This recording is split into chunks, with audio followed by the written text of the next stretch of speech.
In today's edition of Panthers News Today, star cornerback Jaycee Horn could potentially be gone for the season. Is there a reunion from years past on the horizon? And also, the Panthers are playing their biggest game in 5 seasons, and they're still underdogs, according to Las Vegas. We got a big packed news video for today, man. Let's go ahead and get into it.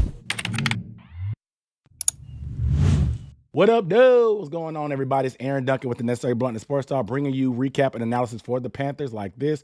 Post-game reactions, film breakdowns every Tuesday as well. So if you want to stay in the loop about this crazy Panther season and all the breaking news that's coming out, you got to hit the subscribe button and the bell icon and make sure you get notification. And also give the video a thumbs up because it really helps with the algorithm. It helps with that engagement, getting it up. It shows the algorithm that you're enjoying this type of content. So, and if you do, let me know down below in the comments as well as we talk about each topic. I have to get your thoughts on it. So let's chop it up down in the comments. So the first bit of breaking news is, it's a little bit sad because Jaycee Horn, he obviously broke his wrist in yesterday's game in a friendly fire collision with Jeremy Chin. Now, Jaycee Horn, we know he had his injury history last year with the broken foot, ended up missing a good chunk of the season, but he came back this year and has been playing at a all-pro caliber level. He kind of got snubbed for the Pro Bowl, but that's a conspiracy theory in itself. But however, Jaycee Horn is playing top-notch football, and there's probably not 3 cornerbacks in the NFL that have been playing better than him this year. Nevertheless, he had a broken wrist, and according to Steve Wilks, he will be having surgery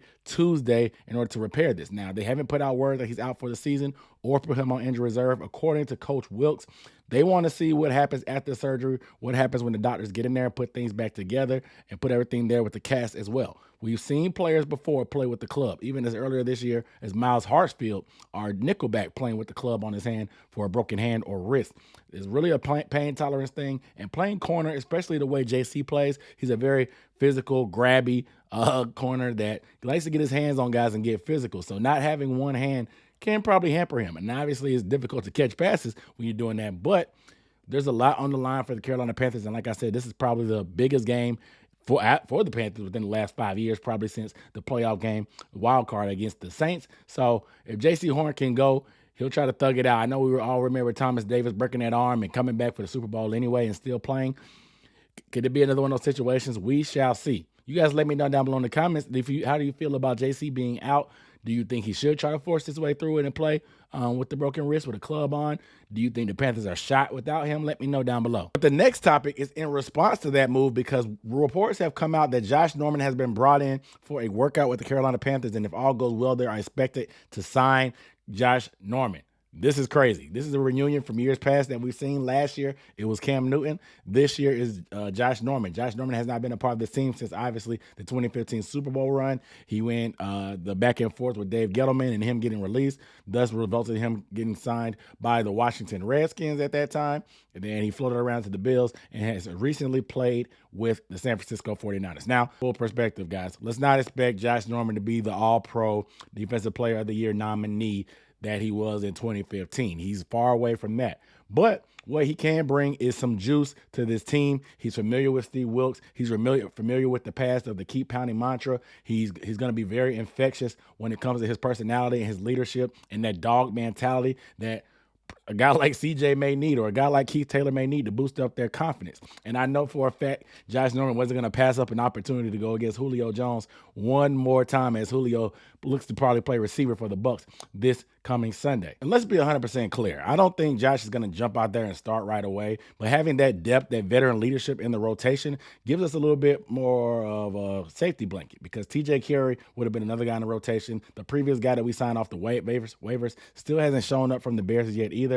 And so losing JC and having Dante down, your 2 starting corners, it's not an ideal situation, but bringing in Josh Norman for the stretch run and hopefully be able to help secure our depth on defense and put us over the top is going to be key because we're going against one of the greatest quarterbacks of all time, and Tom Brady. They haven't been playing that well, but if you watch that Cardinals game, you can't really count these guys out. Now let's look at some of Josh's numbers. According to PFF, he had 42 solo tackles last year, interception. His grade overall was a 48.8, run defense 55, and coverage 47. So not great there, but if you look at the numbers and what Josh is pretty much going to bring to the table now is look at those 7 forced fumbles, which is crazy, and an interception. That's 8 total turnovers.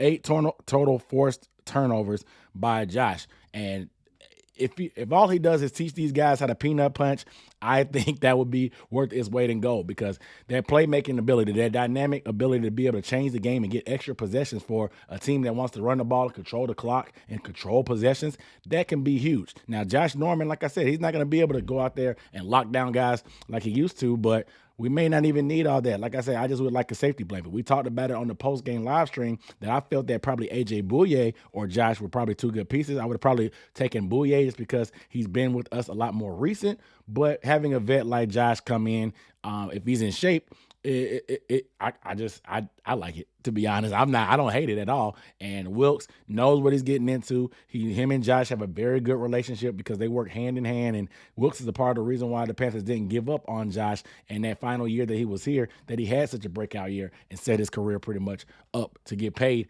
and do his thing as one of the top corners in this league. But nevertheless, I want to get you guys' thoughts. How do you feel? Are you hot, cold, or about Josh being signed in this status? I put up the numbers from PFF, but I also showed you the turnovers that he's forced. How do you feel about Josh being added to this young defense, a young secondary to bring some leadership? Let me know down below in the comments. Some other injury news that came out is Andre Roberts is expected to probably make his return this week off of IR. He was activated last week, but he just didn't make the cut this week. So hopefully having him catching punts and returning kicks will add another element of special teams and field position, something that can be huge for us. Now, Blackshear has done a decent job returning kicks, but we have a perennial all-pro in Andre Roberts coming in, and he can also secure that punt return position that we saw Shi Smith has been kind of struggling with over the past few weeks, and even yesterday getting injured on that after dropping a punt. Shi Smith, his status is up in the air anyway. So Andre Roberts returning will be big for the special teams, because if we can get that extra field position or change the field like that, that's going to be big. It's the little things that happen in games where both teams are close match and it's high intensity. The little things,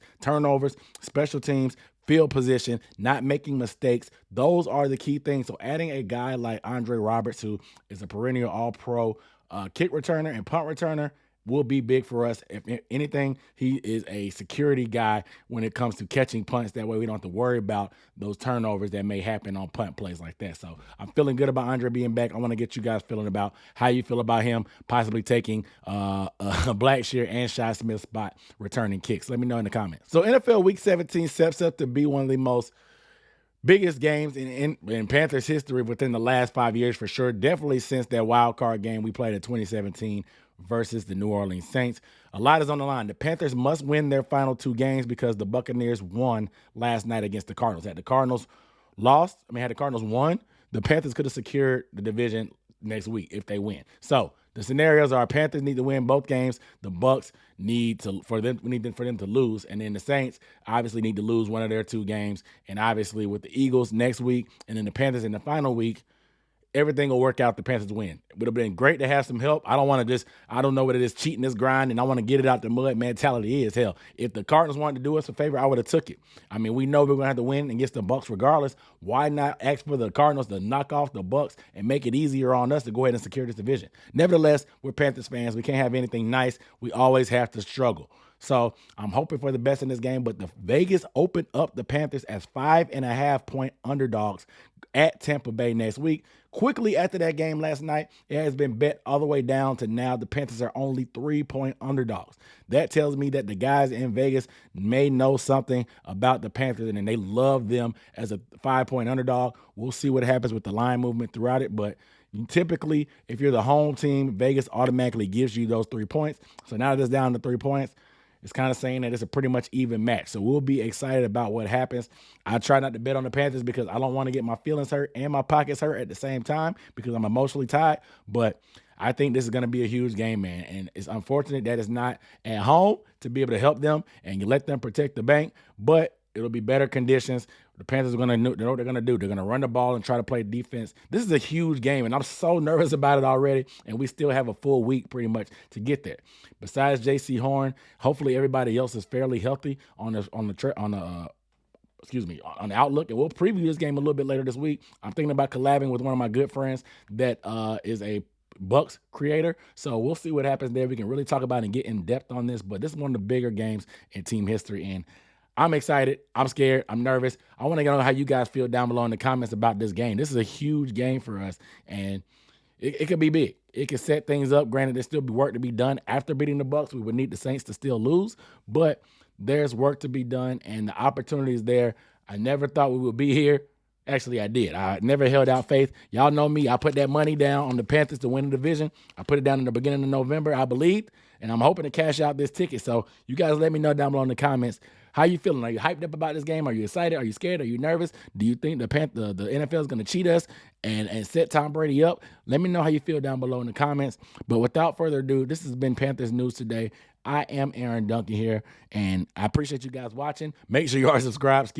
I'll see you next time. Peace.